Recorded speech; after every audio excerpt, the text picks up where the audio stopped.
मित्रांनो, आपल्या सर्वांचं पुन्हा एकदा स्वागत। मी सौ पवार मेघा सुधीर, तै विश्वास लक्ष्मण कुलकर्णी प्राथमिक शाळा नवी पेठ अहमदनगर। आज आपण पाहणार आहोत इयत्ता 6वी विषय मराठी। विद्यार्थी मित्रांनो, अखंड मेहनत आणि प्रयत्नांनी एखादी गोष्ट सहज साध्य करता येते।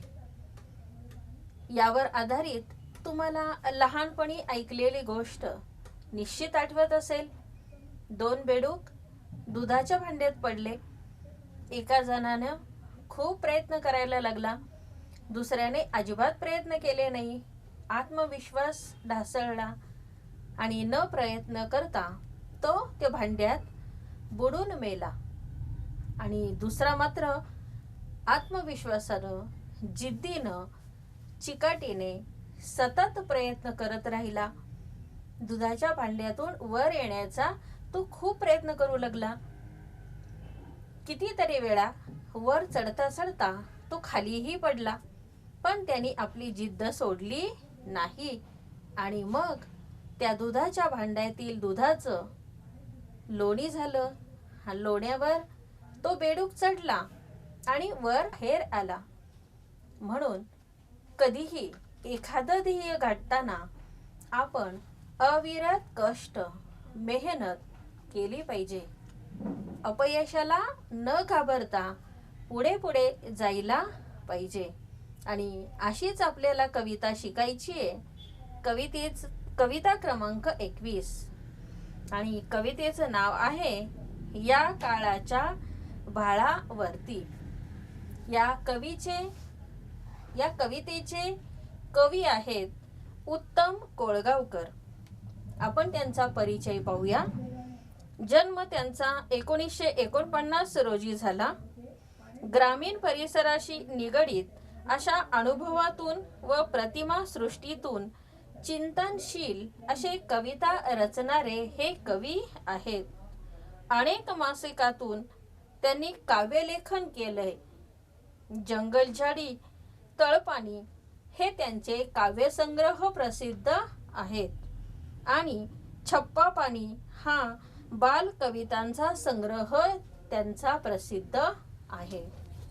या कवितेमध्ये कोणतीही गोष्ट साध्य करायची असेल तर आपण श्रमाची तयारी ठेवायला पाहिजे।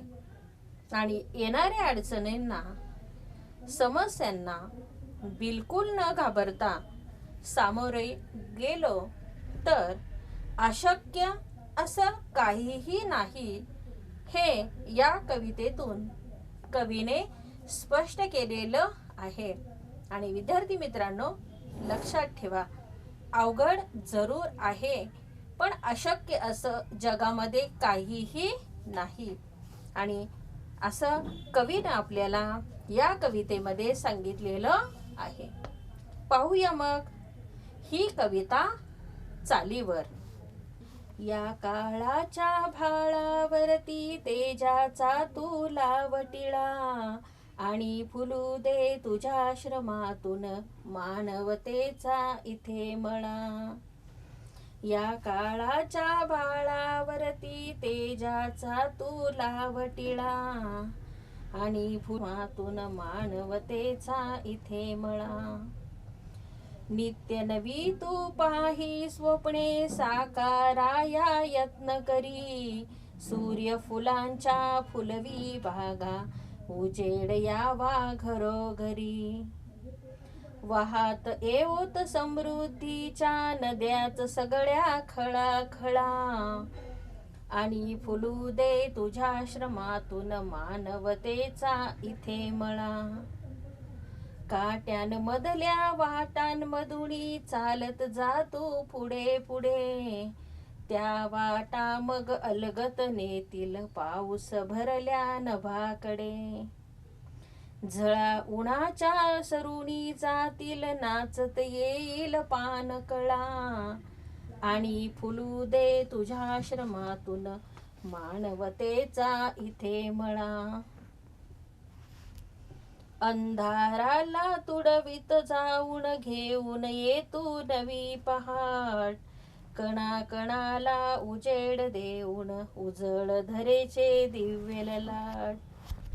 आणि फुलू दे तुझ्या श्रमातून मानवतेचा इथे लळा.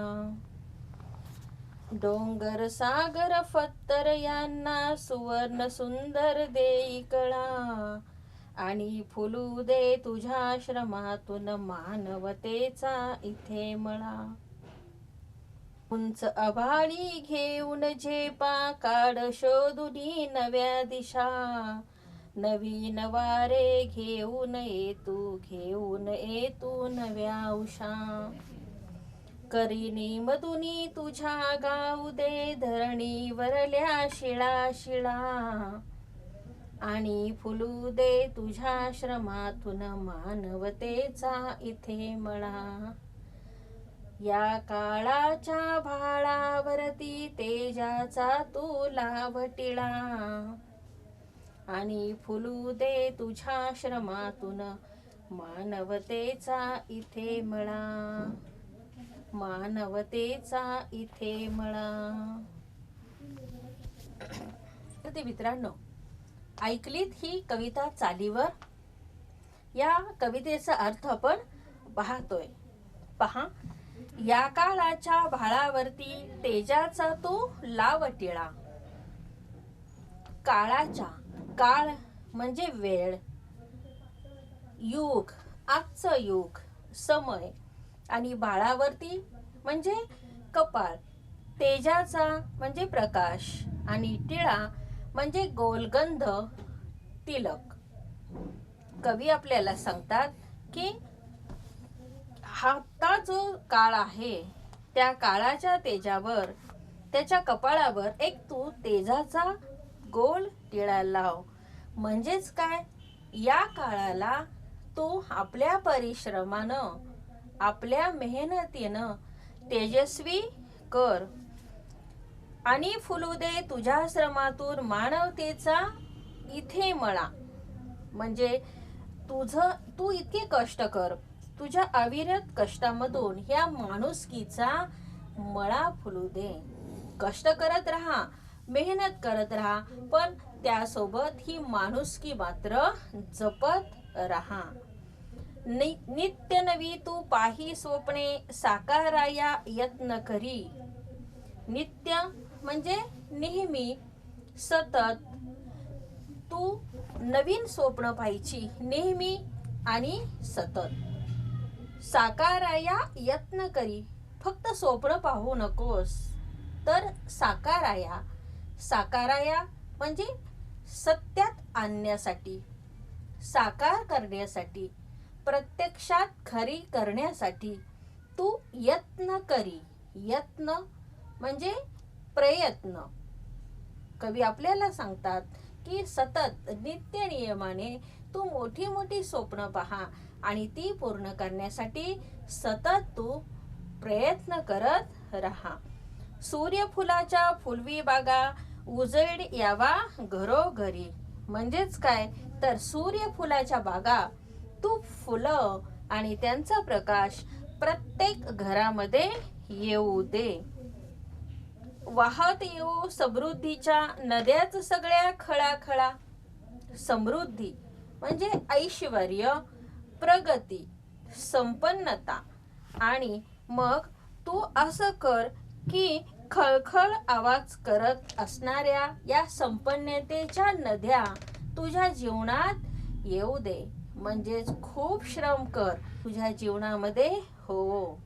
आणि मग या समृद्धीच्या, संपन्नतेच्या नद्या तुझ्या जीवनामध्ये वाहू देत. काट्यांमधल्या वाटांमधून चालत जा तू पुढे पुढे.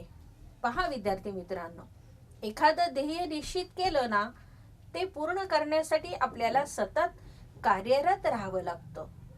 त्यामध्ये अनेक अडचणी सुद्धा येतात, संकट येतात, पण त्यांना जरा सुद्धा न घाबरता ही संकट दूर करून पुढे जायचं असतं. म्हणून कवी आपल्याला असं सांगतात की काट्यांमधल्या वाटामधून तू रस्ता शोध आणि पुढे पुढे चालत जा. म्हणजे तू चालणार आहेस अवघड वाटेवर, तुला खूप अडचणी येतील आणि या अडचणीमधून तू मार्ग काढ. या वाटा मग अलगत नेतील पाऊस भरल्या नभाकडे. अलगत म्हणजे अतिशय हळुवारपणे.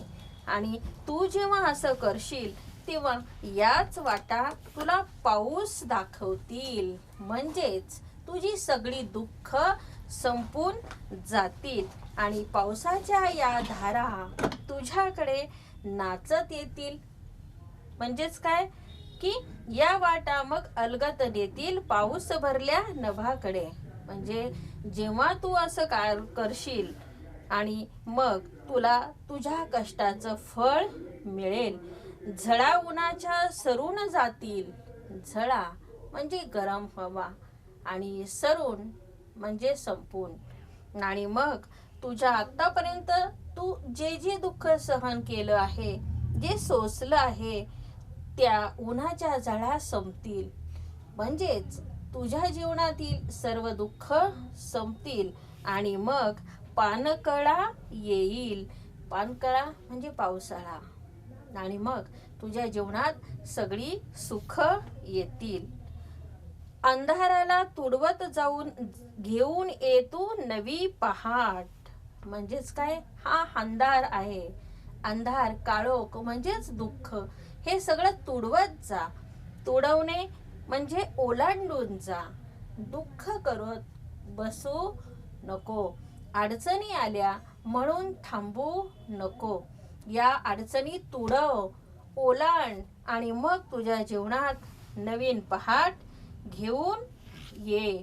म्हणजेच दुःखाच्या अंधारावर तुला मात करायची आहे आणि तुझं आयुष्य तेव्हाच प्रकाशमय होईल. कणाकणाला उजेड देऊन उजळ धरेचे दिव्य ललाट. कणाकणाला उजेड देऊन. पहा विद्यार्थी मित्रांनो, रात्रीनंतर दिवस येतोच, दुःखानंतर सुख येतच असतं. आणि मग जेव्हा सूर्योदय होईल, नवीन दिशा, नवीन मार्ग तुला सापडतील, ही पहाट येईल, तेव्हा कणाकणाला तिचा उजेड मिळेल. आणि मग ही धरती, धरा म्हणजे धरती, भूमी, जमीन ही सगळी प्रकाशाने भरेल. या धरतीचं नशीब उजाडेल. म्हणजेच काय तर पहाट होईल आणि सगळी दुःख संपतील. डोंगर सागर फत्तर यांना सुवर्ण सुंदर देई कळा. सागर म्हणजे समुद्र, फत्तर म्हणजे खडक, दगड आणि सुवर्ण म्हणजे सोने. पहा, जेव्हा सूर्यप्रकाश येईल, जेव्हा पहाट येईल आणि तेव्हा मग डोंगर, समुद्र, खडक, दगड आणि सर्व पृथ्वीच सोनेरी होईल, सोन्याची होईल. म्हणजेच सूर्यप्रकाशात ती न्हाऊन निघेल आणि सोन्यासारखं सुंदर रूप या पृथ्वीला प्राप्त होईल.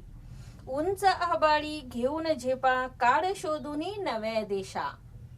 अंधारात बसू नको, तर पहाट झालीये, आता तुझ्या नवीन दिशा शोध, नवीन मार्ग शोध.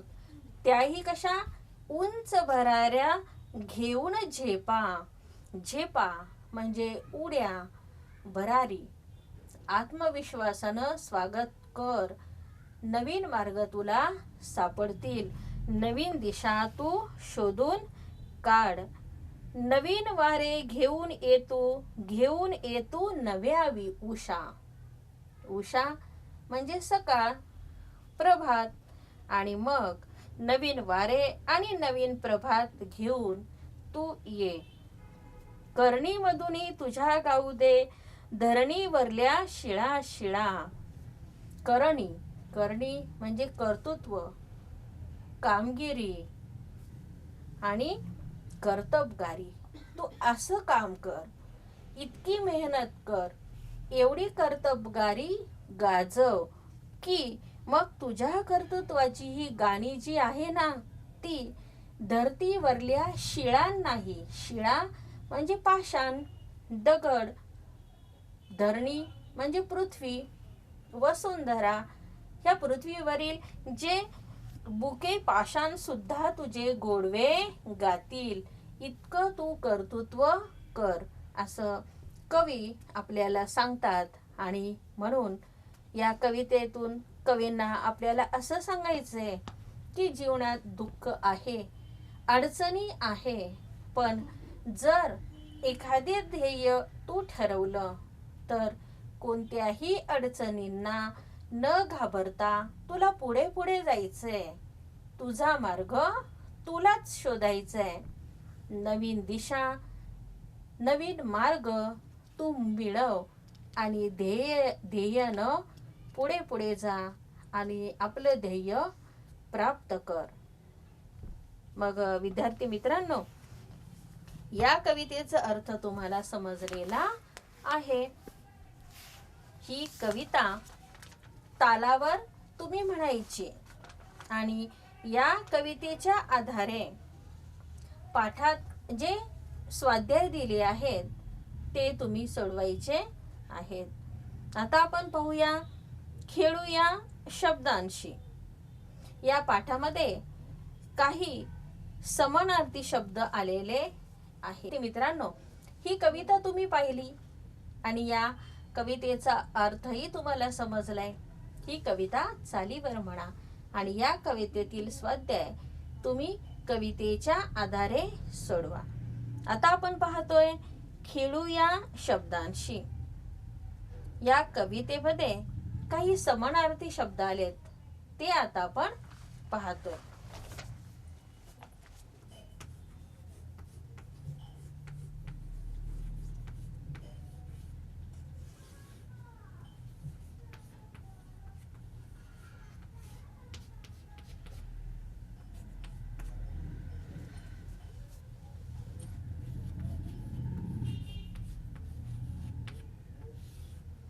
कपाळ म्हणजे ललाट, कवितेत आलेला शब्द. आणि भाळ, कपाळ म्हणजे ललाट आणि भाळ. त्यानंतर पुढचा शब्द आहे प्रयत्न. प्रयत्न म्हणजे यत्न.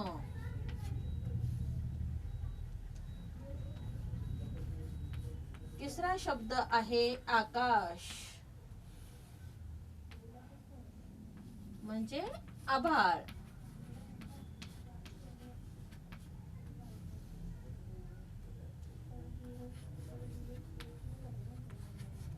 पुढचा शब्द आहे पृथ्वी. समानार्थी शब्द कवितेमध्ये आलाय धरणी, धरा. दुसरा शब्द आहे सकाळ. सकाळ म्हणजे उषा. त्यानंतर दगड म्हणजे फत्तर आणि शिळा.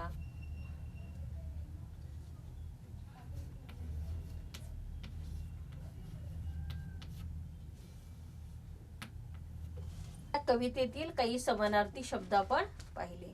या कवितेतील काही विरुद्धार्थी शब्दांचं लेखन आपण करूया.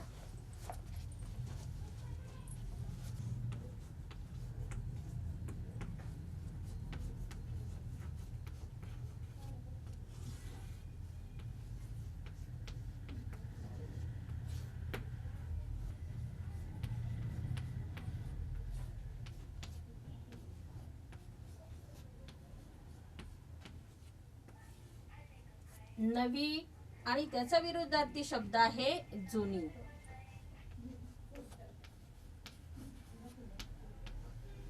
पुढचा शब्द आहे सुंदर आणि विरुद्धार्थी शब्द येईल कुरूप.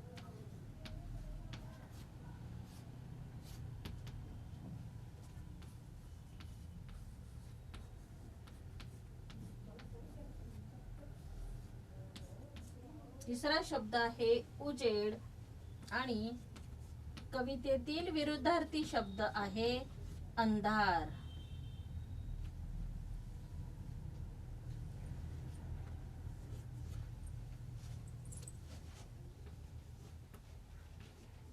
चौथा शब्द आहे उंच,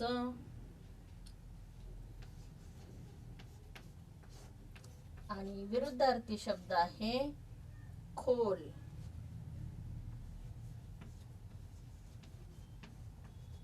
पुढचा शब्द अलगद. विरुद्धार्थी शब्द आहे जलद.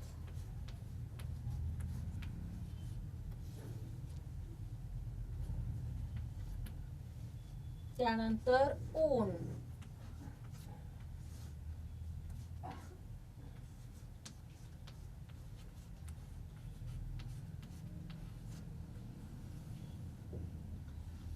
आणि विरुद्धार्थी शब्द आहे सावली. कवितेतील हे समानार्थी शब्द. त्यानंतर कविते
कवितेतील शेवटचा शब्द सारखा आहे. टिळा, मळा, करी, घरी, धरणी, करणी, देऊन, जाऊन, खळखळा, पानकळा, पहाट, ललाट, दिशा, उषा, नेतील आणि जातील.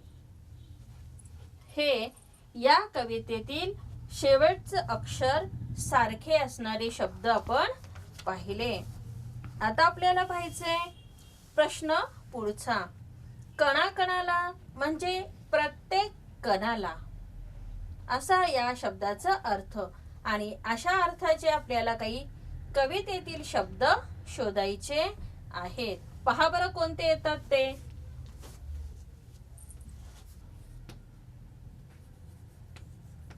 घराघराला म्हणजे प्रत्येक घराला. दुसरा शब्द आहे क्षणाक्षणाला म्हणजे प्रत्येक क्षणाला.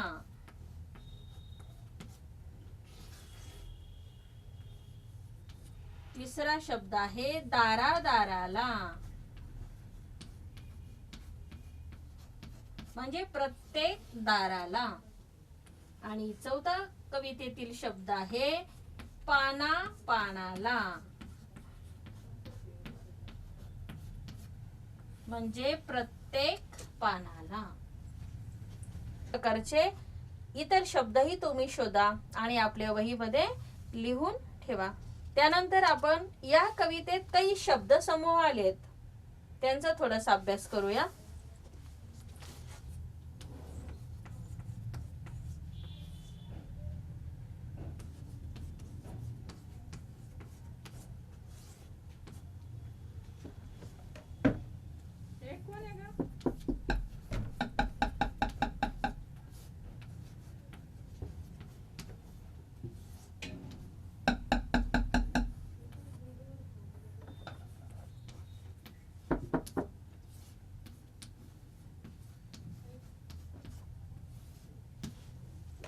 ही स्वप्ने म्हणजे उज्ज्वल भविष्य.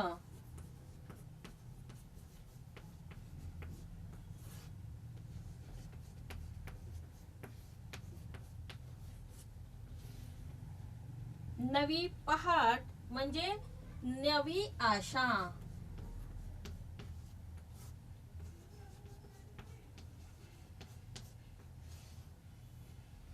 आणि नव्या दिशा म्हणजे नवीन मार्ग.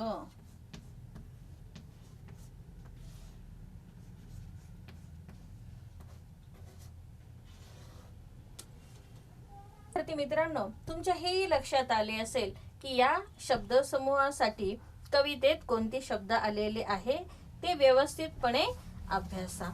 मग तुम्हाला कविता समजली, कवितेची चालही समजली आणि कवितेचे स्वाध्याय सुद्धा समजले आहे. आपल्या वहीमध्ये सुंदर अक्षरात हे स्वाध्याय तुम्ही लिहायचे आहे. या कवितेवर आधारित आज मी तुम्हाला एक उपक्रम देणार आहे. पहा, प्रत्येक जण स्वप्न पाहतात, तसं तुम्हीही एखादं स्वप्न पाहिलं असेल आणि हे स्वप्न पूर्ण करण्यासाठी तुम्ही कोणकोणते प्रयत्न करणार आहात याचा मनात विचार करा आणि तुम्ही जे प्रयत्न करणार आहेत ते तुमच्या शब्दामध्ये 8 ते 10 ओळीत लिहून ठेवा आणि आजचा हा उपक्रम तुम्ही सगळ्यांनी अवश्य सोडवा.